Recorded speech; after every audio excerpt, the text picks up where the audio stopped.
Hello everyone. सो अब हम अपना नया टॉपिक एक ये मैनुअल टेस्टिंग से रिलेटेड हटके और एपीआई टेस्टिंग से हटके हम थोड़ा मूव करेंगे। तो आपको गाइडेंस टॉपिक प्लेलिस्ट के अंदर ये वीडियो मिलेगी आपको।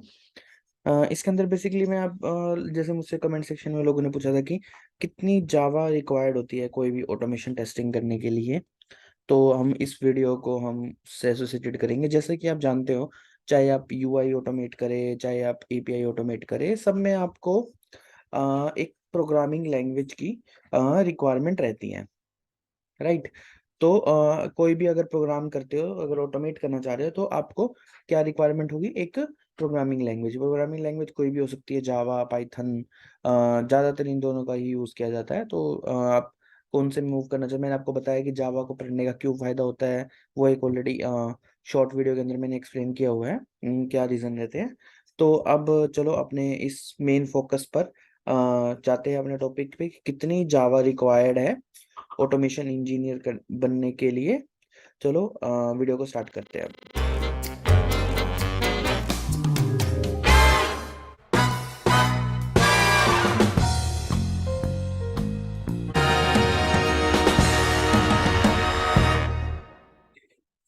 सो इसके अंदर बेसिकली क्या है, मैं इसको दो पार्ट्स में डिवाइड करूंगा ऑटोमेशन टेस्टिंग वाले टॉपिक पे, जिसको जो सीएसएस बैकग्राउंड से है और एक जो नॉन आईटी बैकग्राउंड से है। सीएसआईटी के अंदर में जैसे कंप्यूटर साइंस वाले या इंफॉर्मेशन टेक्नोलॉजी वाले, ईसी वाले, जनरली वो इसी का पार्ट कहलाते हैं।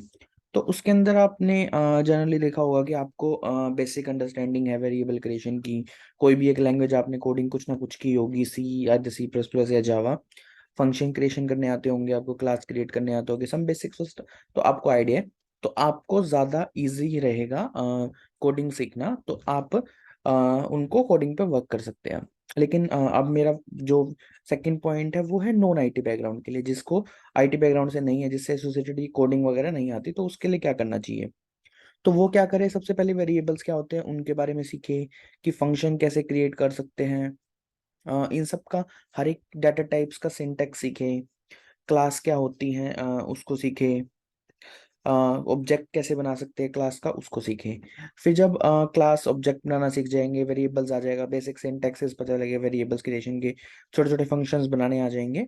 फिर उसके बाद एक कंस्ट्रक्टर टॉपिक होता है, अब उनको सीखे। कंस्ट्रक्टर में कंस्ट्रक्टर्स किस तरह के होते हैं, सिंगलटन क्लास क्या होती है, चेनिंग, एक कंस्ट्रक्टर से दूसरे कंस्ट्रक्टर को कैसे कॉल कर सकते हैं हम उसको सीखें।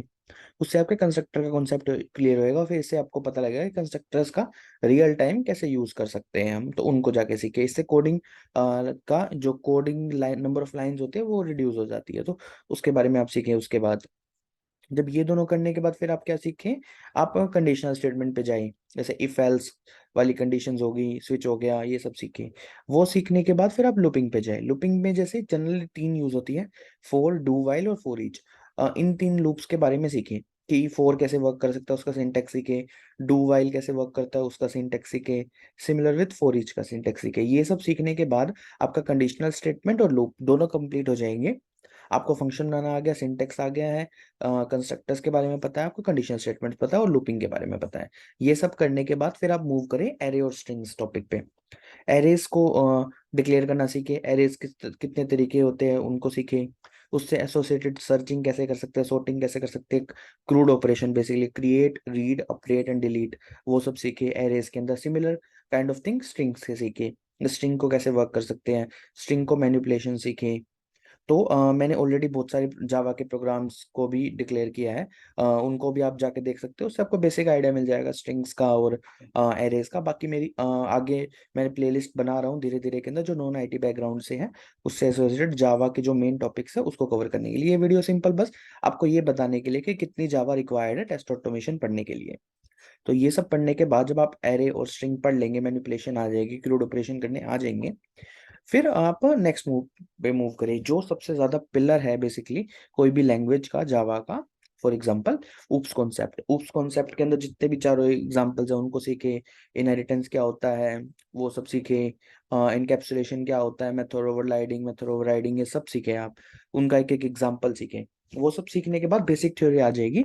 फिर उसके बाद आप रियल टाइम सीखेंगे कि इंटरफेसेस क्या होते हैं, जैसे सेलेनियम के अंदर कौन से इंटरफेसेस होते हैं, उसके अंदर मेथड ओवरराइडिंग कौन सी करनी चाहिए, मेथड ओवरलोडिंग किस फंक्शन को करना चाहिए। जैसे क्लिक एक फंक्शन है, क्लिक के अंदर कोई कीबोर्ड से क्लिक करता, माउस से क्लिक करता है, कोई कंट्रोल से कंट्रोल के थ्रू कर सकते हैं। तो अलग अलग तरीके से क्लिकिंग ऑपरेशंस किए जा सकते हैं। कोई डबल क्लिक करता है तो उनसे ऐसे मेथड ओवरलोड भी कर सकते हैं हम एक क्लास के अंदर बनाकर। तो उनके आप रियल टाइम एग्जांपल सीखेंगे आगे।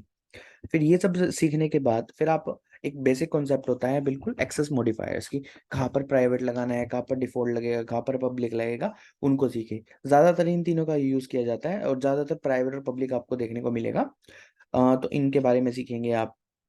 ये सीखने के बाद फिर आप कलेक्शंस टॉपिक में वो करें, इससे आपका जावा लगभग कंप्लीट हो जाती है। वे जब करने के बाद फिर आप क्या करेंगे, जावा कलेक्शन पे मूव करेंगे। जावा कलेक्शंस के अंदर जनरली कौन सी टॉपिक्स पढ़ने के लिए होते हैं, जैसे सेट हो गया, लिस्ट हो गया, मैप हो गया। ये तीन अलग अलग टॉपिक्स हैं। इन टॉपिक्स के अंदर फिर क्रूड ऑपरेशंस कैसे कर सकते हैं, सेट में हम क्रिएट कैसे करें, उसको रीड कैसे करें, उसके अंदर डाटा कैसे अपडेट करें, कैसे उसको डिलीट करें, सिमिलर काइंड ऑफ लिस्ट में, सिमिलर काइंड ऑफ मैप के अंदर। ये सब करने के बाद आपका बेसिक नॉलेज खत्म हो जाएगा ऑटोमेशन की। और ये सब जब कंप्लीट कर लोगे आप, नॉन आईटी बैकग्राउंड वाले, तो आप कह सकते हो कि आपको जावा आ गई है। और फिर उसके बाद आप क्या करें, सिर्फ प्रैक्टिस सेट करें। प्रैक्टिस सेट के अंदर जितने भी एसोसिएटेड जावा के प्रोग्राम्स पूछे जाते हैं इंटरव्यू से, गूगल पे सर्च करें। और मैंने बहुत सारे कवर भी किए हैं, 12-13 के आसपास। अभी वो वीडियो भी इन प्रोग्रेस है, आप उसको प्लेलिस्ट को भी जाके देख सकते हैं। उससे आपको जावा का बेसिक आइडिया मिल जाएगा किस टाइप के प्रोग्राम्स भी इंटरव्यू में पूछे जाते हैं। और मेरी प्लेलिस्ट अभी चल ही रही है जावा से रिलेटेड, वो धीरे धीरे अपलोड हो ही रही है। और अगर आप मैनुअल टेस्टिंग को भी देखना चाहें तो मेरी मैनुअल प्लेलिस्ट भी पूरी अवेलेबल है एपीआई की, वो मैंने कंप्लीट कर दी है। और पोस्टमैन की डे वाइज अभी इन प्रोग्रेस है। तो यही तक था। अगर आपको मेरी वीडियो अच्छी लग रही है तो आप मेरे चैनल को सब्सक्राइब कर सकते हैं, लाइक कर सकते हैं, शेयर कर सकते हैं। और मिलते हैं नेक्स्ट वीडियो के अंदर। आप मुझे कमेंट सेक्शन में बता सकते हैं कुछ और, अगर आपको डाउट मिलता है तो मैं उसके अंदर एसोसिएटेड, अगर मुझे लगता हो कि वो वीडियो बनाने वाली है तो मैं उसकी वीडियो बनाऊंगा, नहीं तो फिर मैं आपको कमेंट सेक्शन के अंदर रिप्लाई कर दूंगा। तो मिलते हैं नेक्स्ट वीडियो के दौरान। Bye bye, till the next video, जय श्री राम।